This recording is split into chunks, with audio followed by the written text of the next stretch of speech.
parole à Stéphane qui va nous présenter son centre de formation, son école, avec qui j'ai la chance de collaborer. Merci Maurice. Bienvenue à tous.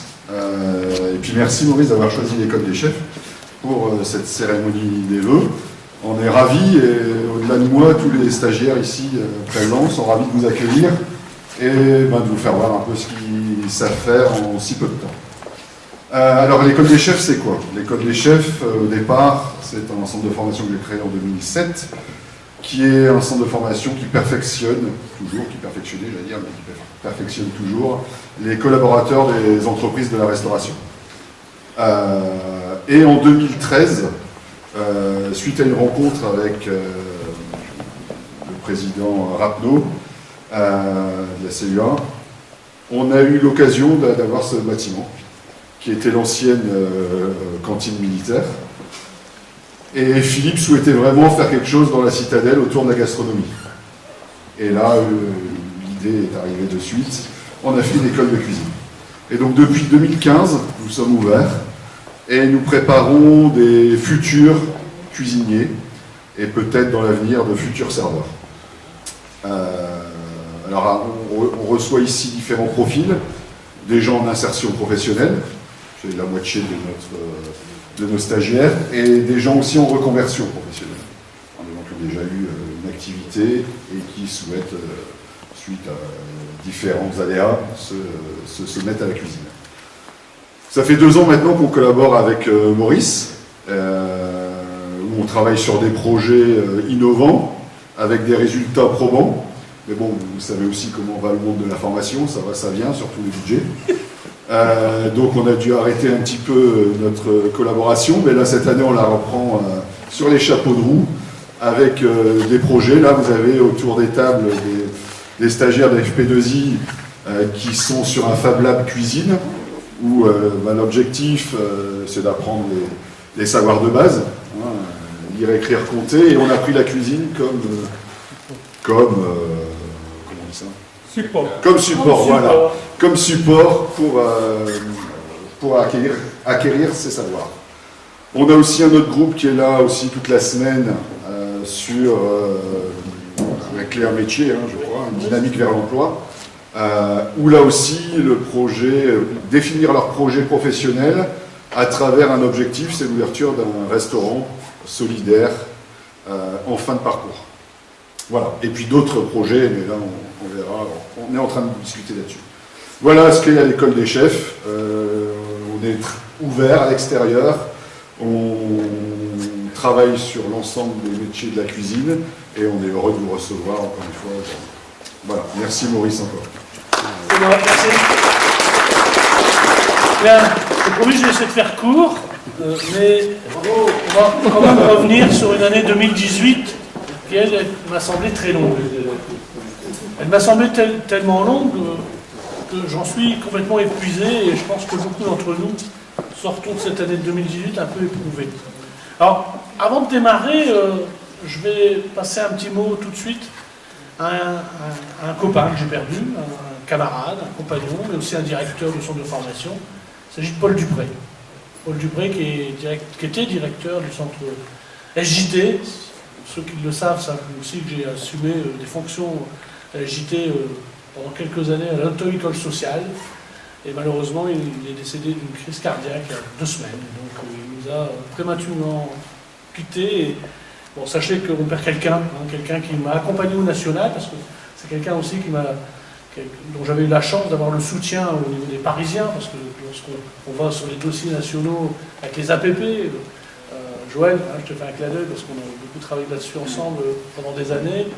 C'est quelqu'un qui avait su m'accompagner et m'aider à passer les obstacles parisiens, et c'est peu dire quand je dis ça pour ceux qui connaissent le national. En tout cas, je ne pouvais pas démarrer mes vœux sans lui faire ce petit clin d'œil. Je perds vraiment un ami, et je pense qu'on perd aussi quelqu'un qui partageait largement nos combats et qui d'ailleurs était à nos côtés, y compris en région de France, pour agir auprès des publics. 2018, c'est compliqué parce que beaucoup de mes adhérents ont constaté plutôt une baisse d'activité. Ça a été une année très contrastée. Je ne peux pas non plus passer sous silence la fermeture de centres de formation adhérents de la Refezep, hein, et en particulier un qui était important sur le bassin minier, et vous voyez les contrastes d'ailleurs, hein, tous sur le bassin minier, priorité sur le bassin minier, et on laisse fermer Epistème, avec 50 salariés chevronnés, spécialisés sur l'illettrisme, spécialisés sur les compétences clés. Quel gâchis, quelle tristesse. Mais c'est là les paradoxes des politiques publiques, de ce yo-yo permanent, de cette usure au stop and go. Je pense que vous le savez, je ne cesse de dire arrêtez, stabilisez le paysage, donnons-nous les moyens d'agir au moins sur des plans de 3 ans à 4 ans. On évaluera, bien sûr, c'est normal qu'on évalue l'impact, c'est normal qu'on évalue l'utilisation de l'argent public, et c'est pas moi qui vais vous dire le contraire dans un climat général où tout le monde est d'accord pour dire que nous avons à regarder ce qu'on fait de l'argent public. Mais si on pouvait, nous, qui travaillons avec des hommes et des femmes au quotidien, avec du public, on doit accompagner. Et je regarde mes stagiaires, que je les félicite déjà. Je pense qu'on peut déjà bien les applaudir. Alors, on verra si on les applaudit après la dégustation. Ça, c'est autre chose. Et on a quelques jeunes aussi autour de moi, vous les voyez avec leur appareil photo, leur caméra, etc. Je vous demande de les applaudir, c'est notre espace de production numérique solidaire. Ce sont des services civiques. Voilà, bravo. Ben, c'est ça notre sens au quotidien. Et parfois, c'est vrai qu'on ne peut pas agir sans moyens et simplement sur des aléas du conjoncturel, du structurel, du bienfaisant, des politiques publiques, pas toujours d'ailleurs cohérentes entre elles. Vous allez me dire, je suis en forme. Bah oui, parce que 2018, c'était très pénible. Fin de la DSP ou de la caisse noire, vous choisirez le terme. On s'en expliquera prochainement. Je pense que entre DSP et caisse noire, la région a choisi. Elle a en tout cas interrompu un service qui était construit pour le Nord-Pas-de-Calais, sous prétexte, a priori, si j'ai bien compris, d'une harmonisation avec la Picardie, mais on voit bien que dans les discours de la vice-présidente, c'était autre chose. C'était bien un règlement de compte politique entre l'ancienne région et la nouvelle région. C'est grave. Quel gâchis. Quel gâchis d'argent public. Est-ce qu'on peut se permettre d'investir des millions et de les remettre en cause sous prétexte d'une alternance politique? Je laisse la démocratie s'exprimer à terme là-dessus. Je pense que les choses sont graves. On ne peut pas investir dans des appareils de formation comme les nôtres en jouant simplement au loto politique. Alors, y a-t-il eu des ondes positives après ces ondes négatives? Parce que, politiquement, tout va bien. Vous savez bien que la DSP a été remplacée par les passes formation. Tout le monde peut saluer l'effort du conseil régional à la mise en place des passes formation. On sent bien qu'on a eu l'aide de beaucoup de gens autour de nous qui ont été effectivement à l'écoute. Oui, c'est vrai, à l'écoute, mais tardivement. Alors oui, l'État est arrivé, ça y est. L'État a repris la main, et on peut saluer la politique de l'État sur le PIC, plan d'investissement des compétences, avec un pic d'amorçage. Il a fallu quelques mois quand même entre l'État et la région pour enfin parler du pic d'amorçage. Il semblerait que ça y est, c'est signé, et on démarre en septembre. Bon, allez, septembre 2018, il s'est passé 8 mois. 8 mois où dans nos centres de formation, quels que soient nos réseaux d'ailleurs, je salue la présence des réseaux, on va dire, qui ont l'habitude de travailler avec nous, et je salue Joël pour le réseau des Crétins, des Hauts-de-France. Voilà, ça c'est important, le Nord-Pas-de-Calais et Picardie. Je sais que Stéphane va faire un passage aussi au niveau de l'AFPA tout à l'heure. Je pense qu'au niveau des réseaux, on a là aussi souffert de cette politique un peu, on va dire, yo-yo, y compris sur le PRF, sur le qualifiant. Alors, des ondes positives quand même, parce que le PIC donne des moyens. Pour le coup, là, je ne peux rien dire. Et mon président, je le cherche, il est là, mon président le sait, il m'a vu réjoui depuis quelques mois en disant « ça va, tout va bien ?» Je dis « oui, tout va bien. » Pour le coup, je suis passé d'une phase schizophrénique à dépôt de bilan à l'embauche de 40 personnes. Tout va bien. Bon. Est-ce normal? Ça, c'est un autre débat. Mais c'est vrai que là, pour le coup, l'État a donné des moyens sur les compétences clés comme jamais je n'ai vu dans ma carrière. 32 ans de service sur les compétences clés, sur l'illettrisme et sur on va dire, la remise à niveau, de façon générale, jamais je n'ai vu autant de moyens déployés d'une façon simultanée par l'État et la région, en région, tant mieux, on ne peut que s'en satisfaire, et j'espère que ce sera au service de la réussite de tous nos publics. C'est ce que je souhaite en tout cas en région. Une note positive aussi, bien sûr, sur l'accord de branche. Bien sûr que nous avons eu un ADEC.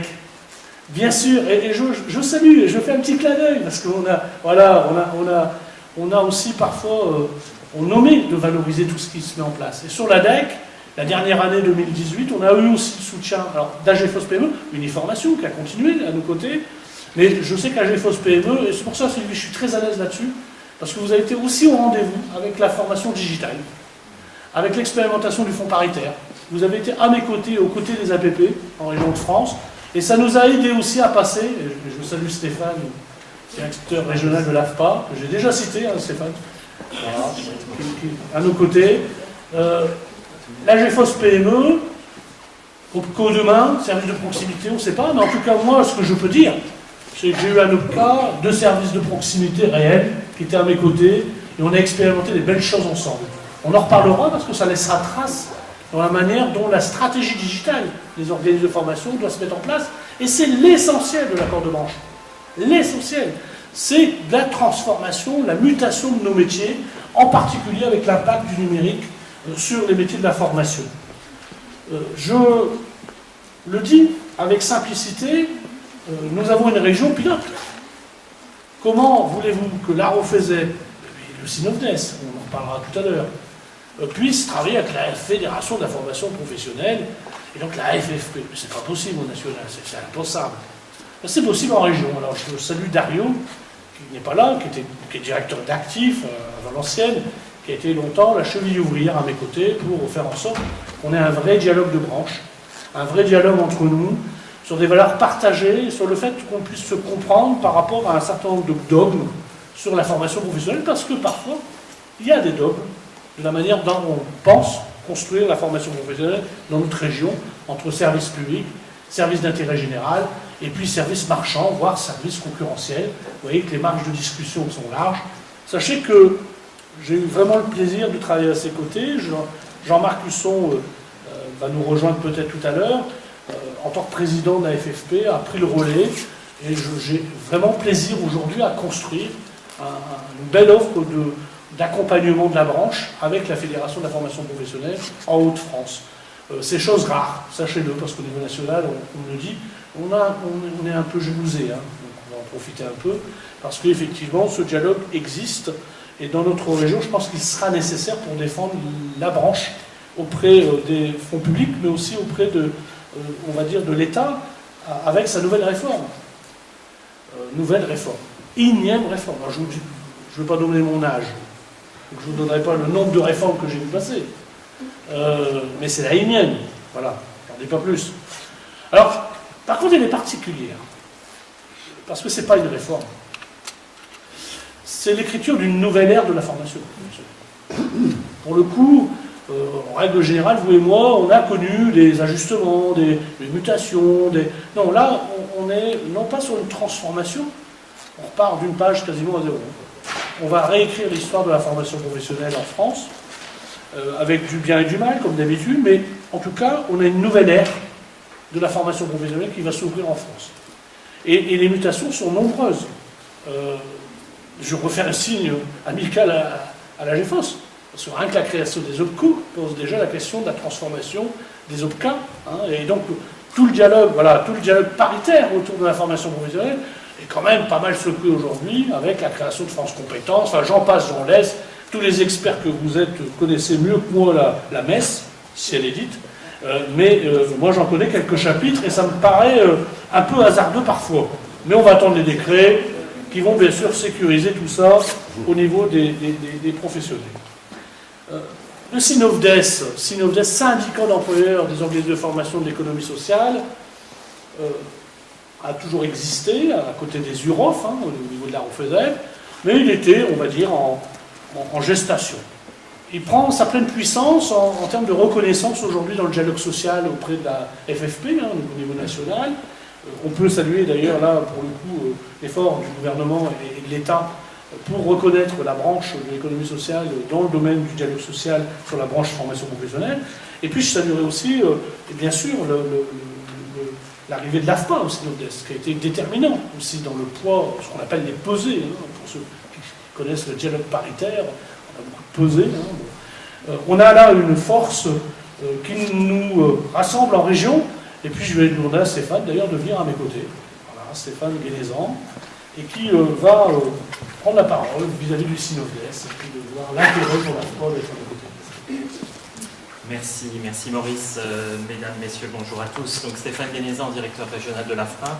Merci de m'associer aux vœux organisés au titre du Synofdes. Effectivement, l'AFPA en région, l'AFPA au niveau national, sur le plan national, a rejoint, est adhérent du Synofdes, et l'AFPA en région a un attachement tout particulier aux valeurs développé par le Synofdes et incarné par Maurice Monoki dans cette région. C'est les valeurs de la promotion sociale, de l'éducation permanente, de l'attention portée aux actifs de notre région, et ce sont aussi des valeurs de partenariat que nous portons à l'AFPA auprès de la REFESEF depuis déjà de nombreuses années, et qu'on a su réinventer dans le cadre du nouvel ensemble régional Hauts-de-France.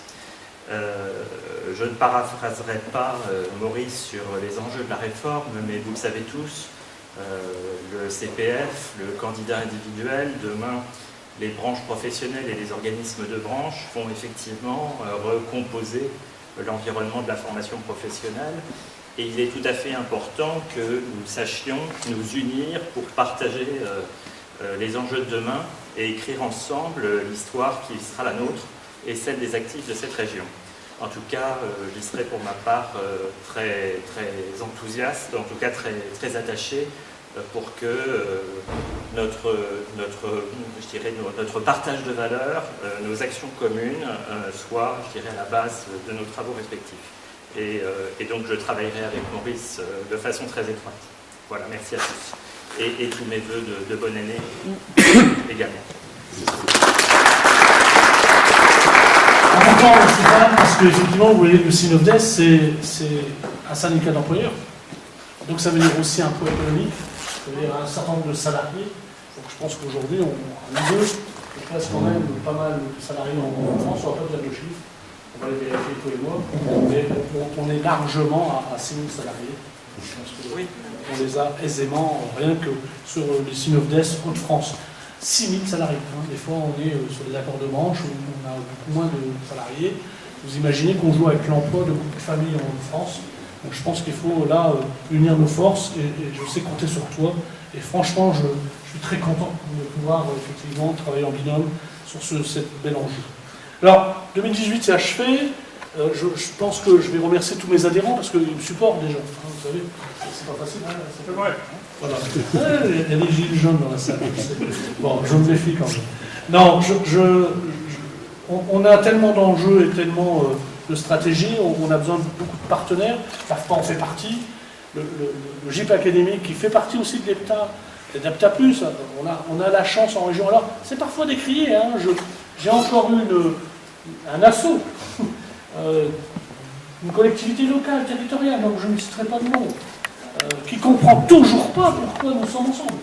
Et pourquoi nous nous acharnons d'ailleurs à travailler en consortium dans une région qui aurait plus que jamais besoin d'ailleurs d'être en coordination, d'être en cohérence. Comme quoi on fait soit peur, ou ça n'arrange personne, en tout cas ça gêne. Moi je pense que politiquement c'est nous qui avons raison. Je pense que l'efficience elle passe aussi par la coordination. Et puis la performance, elle passera aussi par notre capacité à se coordonner ensemble et à mutualiser nos moyens ensemble pour agir auprès de la population. C'est ce qu'attend la population. Elle attend rien d'autre. Elle attend de la cohérence. Donc je pense que notre travail ensemble doit continuer, même si le conseil régional, n'est pas toujours d'accord avec ce point de vue. On essaiera en tout cas de lui démontrer par des actes l'efficacité de ces groupements, l'efficacité de notre consortium. Remercier bien sûr le département du Nord. Alors, on est à Arras, j'aurais pu le faire à Lille, oui, bon, l'histoire s'est fait autrement, mais on est tellement bien accueillis à Arras, vous l'avez compris, vous avez vu ce bel écrin, la citadelle, ancien régiment, revu et corrigé par une communauté urbaine dynamique. Vous avez là un écrin de nature, d'ailleurs si vous avez l'occasion de venir voir les places, n'hésitez pas à venir ici, à vous faire une belle petite randonnée, vous avez un parc nature, enfin je ne vais pas faire l'ambassadeur d'Arras, mais presque. Ceci dit, On a là un département du Nord qui nous soutient depuis de nombreuses années, Philippe. Philippe a renégocié avec moi âprement notre subvention. Je salue le département du Nord qui a continué à nous soutenir en termes de tête de réseau. C'est un département qui est historique au niveau de la Ronfeuzaie, puis il continue de nous soutenir sur un certain nombre de chapitres. C'est réciproque, je pense qu'on aura l'occasion d'y revenir avec notre challenge illettrisme et culture que nous allons lancer, d'ailleurs grâce à son initiative, parce que le département du Nord souhaitait qu'on travaille de plus en plus entre les médiathèques, les musées du département et les adhérents de la Ronfeuzaie. Remercier bien sûr le conseil régional qui, malgré ses turpitudes ou ces difficultés parfois de compréhension réciproque, néanmoins m'accompagne, nous accompagne de façon massive. Alors dopé par l'État, c'est vrai, mais il faut toujours un peu de dopage pour avancer. Bon, là, c'est le cas, mais on a réussi quand même avec la région à instaurer... Qu'est-ce qui se passe? C'est peut-être une affaire de génération. On n'a pas besoin d'être dopé. Là, on va couper. Ciseaux. Ah, on coupera. Non, ce que je veux dire, c'est qu'on voit bien les effets leviers. Hein, les effets leviers, et c'est vrai que là, aujourd'hui, on a la chance d'avoir l'État, la région, Pôle emploi, les OPCA, Petit Rubco, en ordre de marche. Bah, tant mieux. Et moi, je ne peux que m'en satisfaire, parce que dans ces cas-là, vous pouvez compter sur nous. C'est ça qui est important. Et la région le sait, l'État le sait, les OPCA le savent, l'ensemble des partenaires le savent. Nous sommes en ordre de marche et on est prêt à travailler en direction de la population. C'est ce qui nous importe. Remercier bien sûr la PAP, le réseau des APP. On a choisi en région de travailler sur 2 labels. Un label OPQF au niveau de la branche et puis un label qu'on a maintenu pour ceux qui faisaient plus de compétences clés, qui est le label des APP. Aujourd'hui, on a 12 adhérents de la Ronfeuzaie labellisés APP, label qualité. Ah, bah, nouveau chantier, on verra, pour 2021. Je vous rappelle qu'on aura un nouveau chantier sur la qualité, donc on aura déjà à se reposer la question de quel label, comment y aller. A priori, il n'y en a qu'un. Bon, mais on me dit déjà qu'il n'y en a pas qu'un. Bon, vous voyez comme quoi les choses évoluent tout le temps. Bon, on va laisser le décret et surtout France Compétences se mettre en place et nous dire le coup qui va devant. Ceci dit, 1er janvier 2021. Vous voyez que l'échéance est courte. On a déjà eu l'expérience avec les data booking, donc on voit bien que... Non, mais je vous le dis au passage, attention, ça va quand même à nouveau nous accélérer. Bien sûr, remercier Pôle emploi, qui nous accompagne. D'ailleurs, on l'a dernièrement vu avec Kéros, je les ai interpellés sur quelques soucis qu'on avait techniques. On a une DR qui est assez réactive à nos sollicitations, on ne peut que les saluer et continuer, j'espère, de travailler avec eux en bonne harmonie. Les acteurs de l'économie sociale et solidaire, je pense que tout à l'heure, mon collègue qui a rejoint nos rangs et qui parlait de la CRES, la PES, l'UDES, je pense que là aussi, à travers l'URSCOP, le mouvement associatif, nous avons la chance, nous, réseau, d'être vraiment dûment représentés par tout un mouvement d'économie sociale et solidaire ancré en Nord-Pas-de-Calais, pas mal non plus en Picardie. Je pense que là aussi c'est une force qui sera aussi reliée par rapport au Synovdes. Je pense que là aussi on a des beaux enjeux. Remercier aussi le partenariat historique mais constant de l'université de Lille en particulier, les autres aussi, mais surtout Lille, et dernièrement, à travers d'ailleurs une opération qu'on va monter à quelques-uns avec la FEST, parce que là aussi on verra que dans les chantiers multiples, on n'en manque pas, on va devoir y travailler régulièrement. Alors, j'ai peut-être oublié les gens qu'il faut remercier, ceci dit, ces remerciements ils sont bien fléchés sur le fait d'être accompagnés. Nos centres de formation sont des entreprises à part entière, mais aussi des associations, des structures au service des habitants. Et je pense qu'en territoire, on a besoin de travailler ensemble. Et c'est vrai que l'année 2018 a été parfois malmenée, mais quel plaisir avoir la solidarité autour de nous. Ça, je le salue. C'est pour ça que je ne remercierai pas tout le monde, c'est impossible. Parce que j'ai vu qu'au moment où on était peut-être plus en difficulté, on s'est resserré. D'autres partenaires sont venus, d'autres partenaires sont venus nous aider, nous ont accompagnés. Et pour la plupart d'entre nous qui avons réussi à traverser cette période un peu difficile, je pense qu'on peut remercier ce tricotage, ce cousinage, ce travail de dynamique territoriale qui nous aide les uns et les autres. Alors, des enjeux en 2019, Stéphane, on en a plein. C'est ça le problème. On ne sait pas par quoi commencer. Ceci dit, moi j'en ai repéré quelques-uns qui me paraissent multiples et complexes. Dans la réforme de la formation professionnelle, la FEST, action, formation, situation, travail. M. Desgreneux, on en a du boulot. Hein. On y est, voilà. Bon, il va falloir effectivement commencer. Alors, c'est pas nouveau, hein. Moi j'ai déjà eu des expériences dans ce domaine-là avec Chantier École, par exemple, hein, dans le chantier de l'insertion. On a eu des valises pédagogiques, de situation de travail, etc. Ce qui est nouveau, c'est que la définition de la formation professionnelle.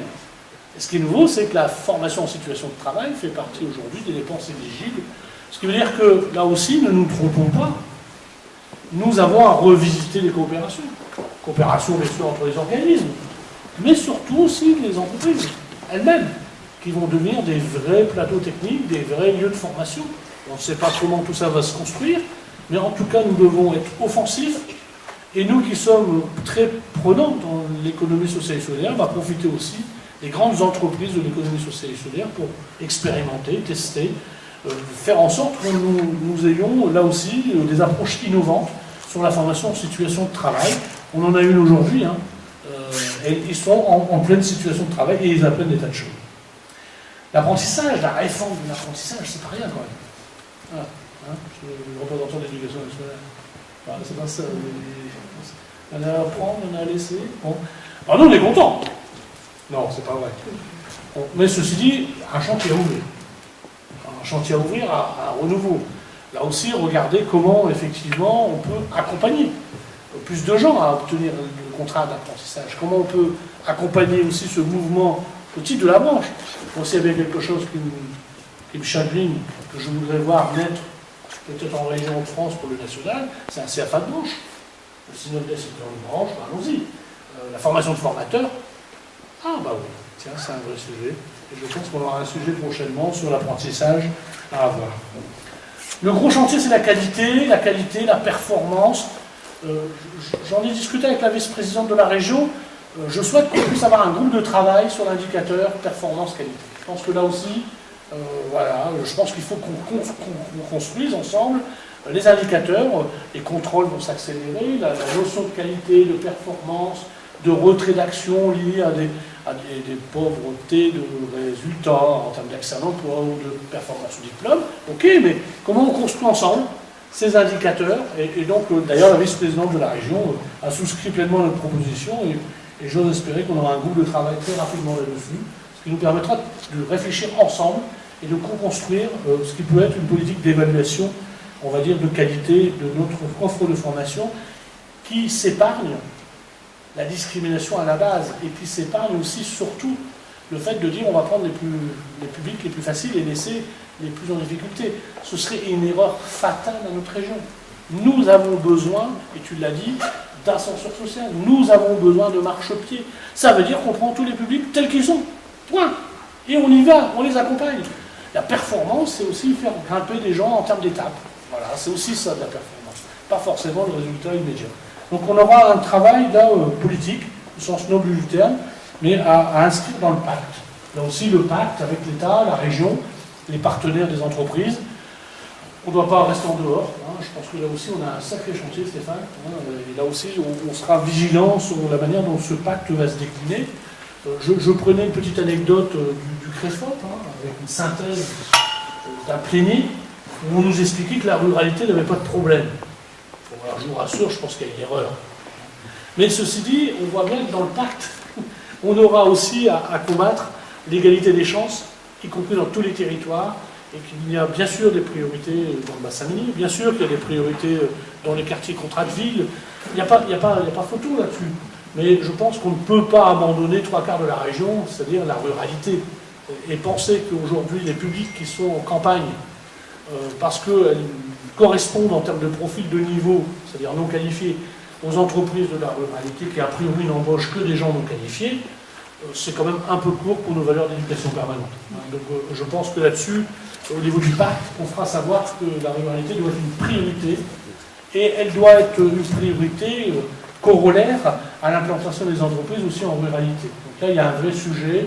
Je pense que la GFOS PME, qui défend tout le tissu TPE-PME, ne dira pas le contraire. Je pense qu'en ruralité, il y a un vrai sujet. Allons-y gaiement là-dessus. Un accord de branche, 8 fiches d'engagement. On l'a signé, hein, pas encore. On va bientôt le signer. 8 fiches d'engagement. Alors ça, ce sera l'enjeu 2019-2020, parce qu'on a 2 ans pour le mettre en place. Je pense que là aussi, on faisait le SINOFDES et la FFP ont décidé de dédier des moyens humains, parce que ne pas avoir quelqu'un en cheville ouvrière à nos côtés là-dessus. Donc, je salue la présence de Florence Guillaume qui va me rejoindre, qui va m'accompagner. En tout cas, pour l'instant, elle a choisi de m'accompagner dans un challenge régional. C'est l'accord de branche, c'est le cluster numérique. Enfin, on a des vrais sujets sur lesquels on essaiera d'obtenir un FIDES pour porter aussi là une manière structurante de mettre en forme, mais surtout par des actes posés, les choses. Des fiches d'engagement, c'est facile. Et réaliser, c'est autre chose. On a 2 ans seulement. Moi, j'ai quand même dit à la réunion que c'était un peu court, parce que là, pour le coup, 2 ans, et on ne sait pas si on va démarrer en juin, parce que c'est pas encore signé. Donc, vous voyez, le temps passe vite, et je suis un peu inquiet quand même sur les échéanciers qui seront les nôtres. Je ne souhaiterais pas qu'on puisse nous dire, nous avons signé, et la branche est incapable de mettre en place. Donc c'est là aussi, moi je veux qu'on soit à la hauteur du gagnant-gagnant. On nous donne les moyens, on nous fait confiance, on souhaite nous être au rendez-vous et prouver que la branche peut s'organiser et mettre en place des choses. Encore faut-il quand même qu'on ait le contexte de temps pour nous, et de pouvoir le négocier. En tout cas, il est urgent de s'y mettre, d'autant plus que la stratégie digitale des organismes de formation en région est quand même fondamentale. Alors, parmi tous les réseaux, je pense qu'on est tous en train de se poser des questions, le e-learning, la digitalisation, la dématérialisation, enfin on est tous là, on respire. D'ailleurs, on sent bien que c'est pas si simple que ça. On va parler beaucoup de formation ouverte à distance, plutôt que de e-learning. Ceci dit, tout dépend des populations, tout dépendra aussi peut-être de la fracture numérique dans les territoires.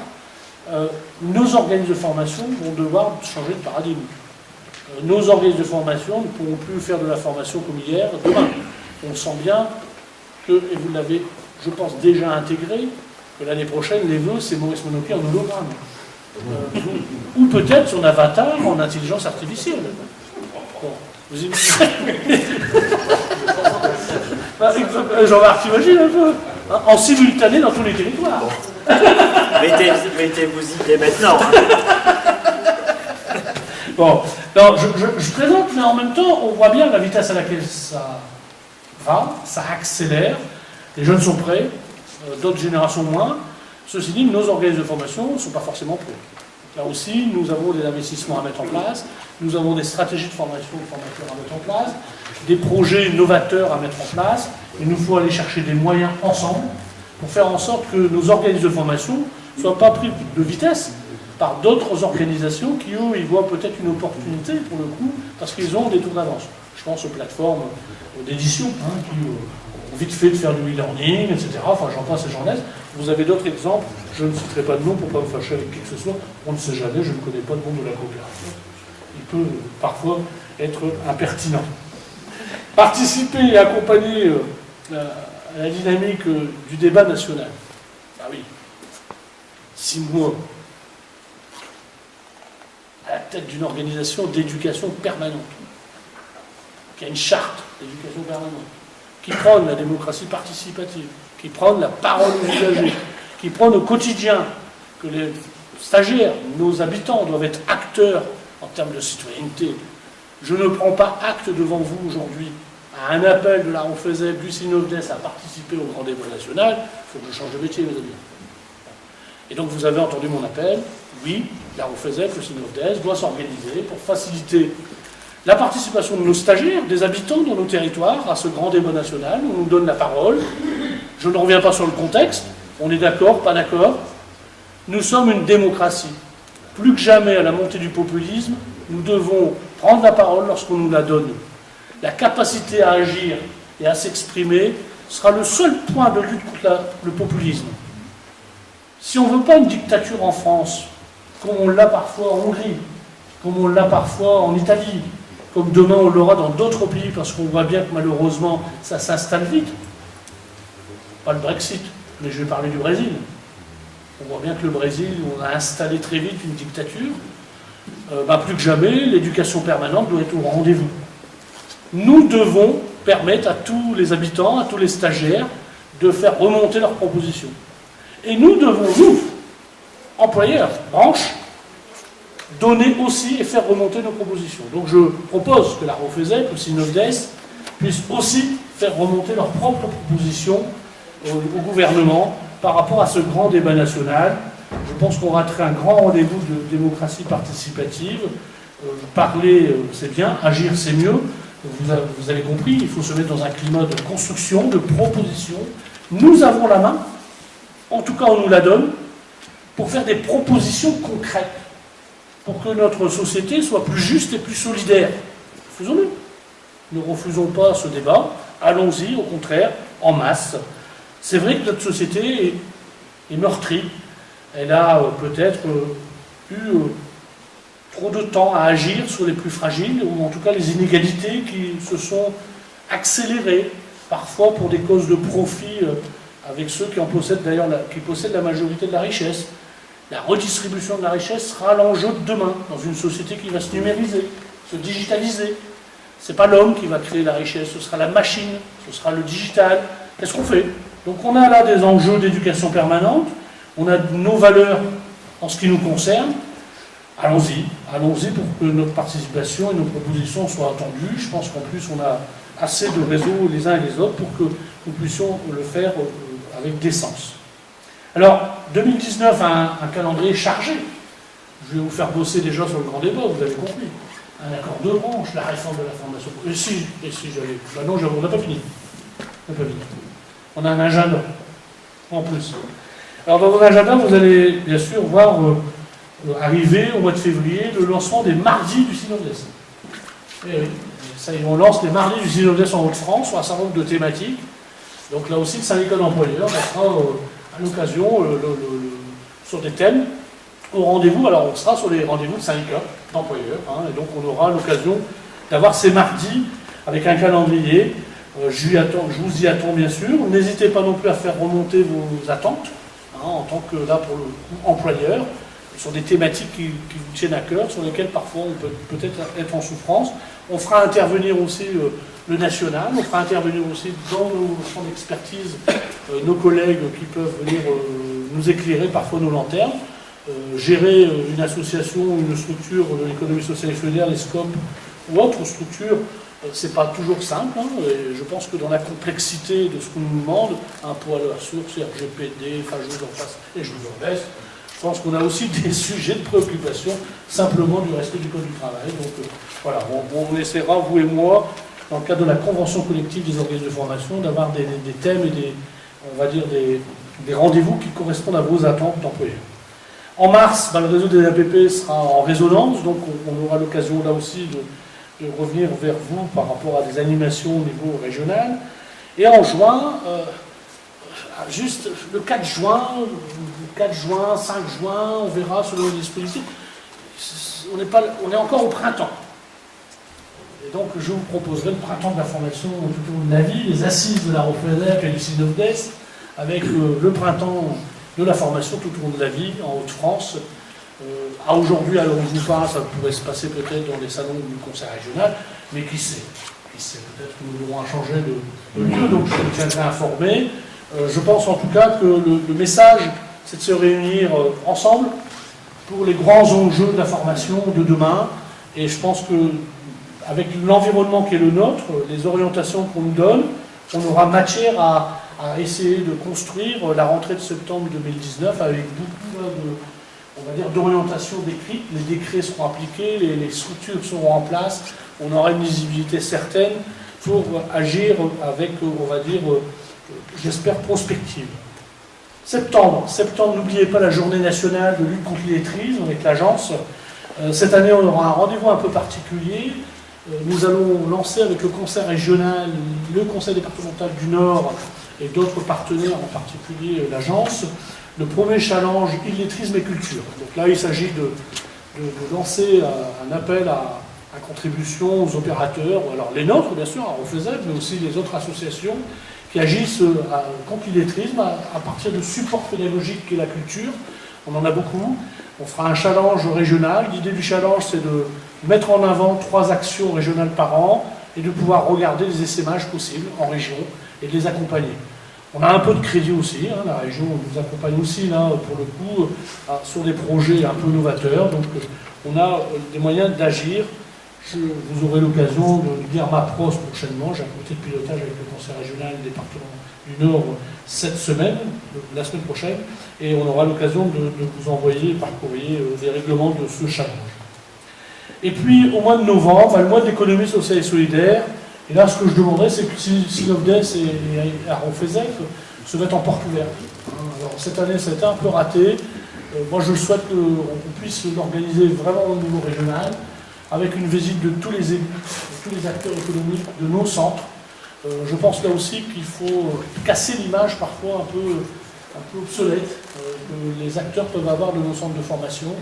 Je pense qu'il est important que les gens viennent sur le terrain, et vous sont nombreux. Voilà, j'ai déjà beaucoup trop parlé, je vous vois déjà asséché, desséché. Je pense que vous avez soif et faim. Les jeunes sont pressés de dire quand est-ce qu'il va s'arrêter, j'ai plus de batterie. Les autres stagiaires se disent mais quand est-ce qu'il va s'arrêter, parce que nous on a commencé à prendre racine. J'arrête. Merci encore, bonne année à tous, bonne santé.